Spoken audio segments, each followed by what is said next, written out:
Welcome to our Bible study in the Gospel of John. And let me just make a comment. I've kind of said this before, but John is a very unique gospel of the four.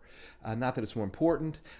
It's just written from a different perspective. Matthew, Mark, and Luke, they write what I'll call as historians. They write to show you what happened, the details of the events of Jesus, what he did, what he said, and they kind of let the events speak for themselves.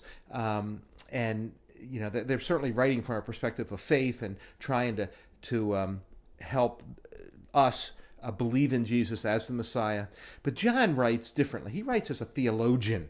And yes, he's writing about some events, but he's really writing more about the theological significance of who this Jesus is and the difference of his life. And the 7 I am statements are in John, and he really wants to reflect on who Jesus is, the divine nature of Jesus. Not just the events themselves, but what that says about Jesus. So anyway, that just brings us up to chapter 7, which is where we are. And this takes place at the Feast of Tabernacles. And we've been walking through this passage. And I've been commenting on the ongoing, the continuing, the growing tension between Jesus and the Jewish leaders that will eventually take Jesus to the cross. And we see even here it takes kind of another turn here in chapter 7.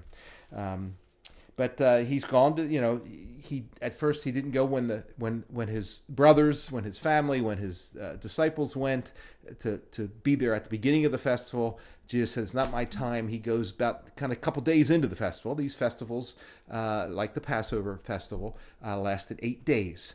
And so he comes a couple days in.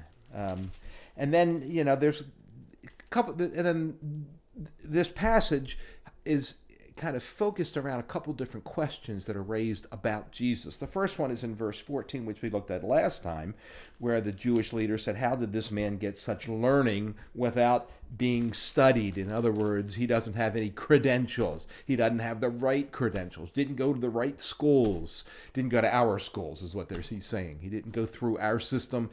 Who is this guy thinking he can teach when he doesn't have the right credentials? Sort of like a person that wants to get a job at a university and doesn't have even a bachelor's degree. And people would say, you just don't have the credentials, And he might be very smart, might be brilliant, but doesn't have the credentials. Anyway, so that's the first question. The second question comes now in verse 25. So we're going to pick it up there. And we're going to read 25 through 36. At that point, some of the people of Jerusalem began to ask, isn't this the man they are trying to kill? Here he is speaking publicly, and they are not saying a word to him. Have the authorities really concluded that he is the Christ? But we know where this man came from. When the Christ comes, no one will know where he is from. Then Jesus, still teaching in the temple courts, cried out, yes, you know me, and you know where I'm from. I'm not here on my own, but he who sent me is true. You don't know him, but I know him, because I am from him, and he sent me.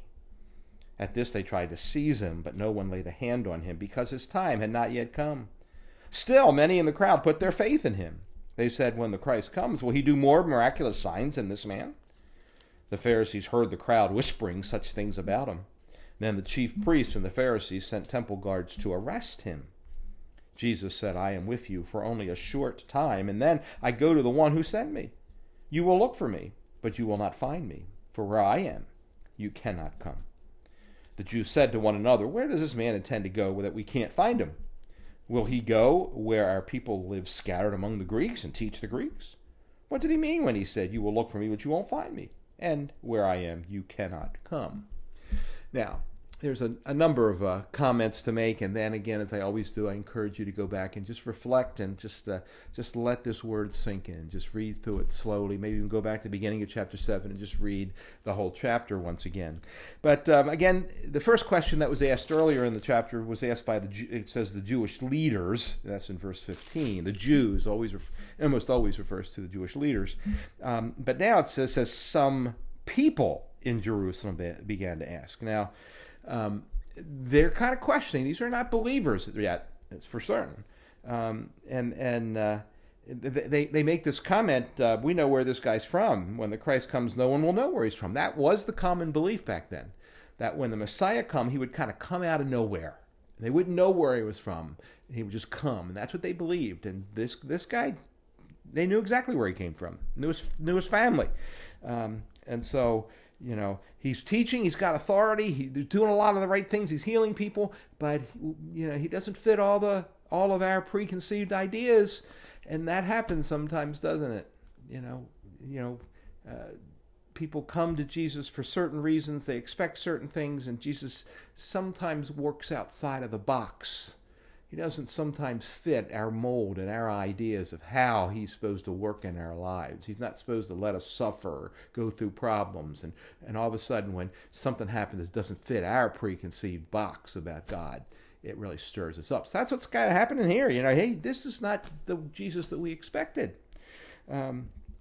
Jesus talks about, again, kind of just says, I'm coming, I'm here, I came from the Father, I'm sent. Jesus is so consistent about that message. My message is not mine. It's the Father's. I and the Father am one, and what I'm saying is really just consistent with God's plan all the way through history.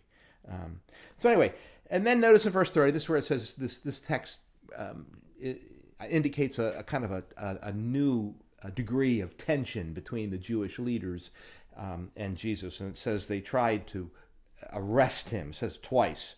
They tried to get the temple guards to arrest him. They tried to arrest him themselves. But notice again how, John says this a number of times, where it's not his time. And so no matter how hard they will try, because it wasn't the right time, God's in charge of it. The proverb says we can make our plans, but the Lord determines the steps. We can throw the dice, but the Lord determines how it ends, how they to show up. And so we need to always remember that, we can make our plans and whatever, but God is bigger than our plans. His will is sometimes, his ways are not our ways. And sometimes his ways are hard to understand, but we need to trust him, that he is in charge. And just here, these guys, you would think they're the Jewish leaders. They send the temple guards. This is the Roman authorities, the temple authority. They should have enough authority to go take this guy. But for whatever reason, he just kind of walks away from them. He doesn't get arrested. Why? Because God's in charge. So anyway, I'm only with you for a short time. You're going to look for me. You're not going to find me. And that offends the Jewish leaders who, kind of say, hey, look, we're in charge here. You can't run away from us. You think you're so smart that you can hide from us. And, so who is this guy who thinks he can hide from us, or hide from the Roman temple guards or whatever it might be. So there again, this tension, I think you see some of the pride and some of the indignation of the Jewish leaders when Jesus says this, how they misinterpret what he says, and they just missed the whole boat, didn't they? All the way to the cross, they missed it. So again, that just gives you a number of things to think about in this passage. Again, go back and just start in chapter 7. Just read through the Feast of Tabernacles. If you have a study Bible, you can even read about the Feast of Tabernacles, because next session is, I think it's at least for me, it's the highlight of chapter 7. What Jesus does at the feast, at the actual, there was a ceremony, kind of the high ritualistic ceremonial moment of the whole feast, and Jesus says something in that. So that's kind of a preview of the next one. So anyway, so God bless you, and again, let this word just sink into your heart.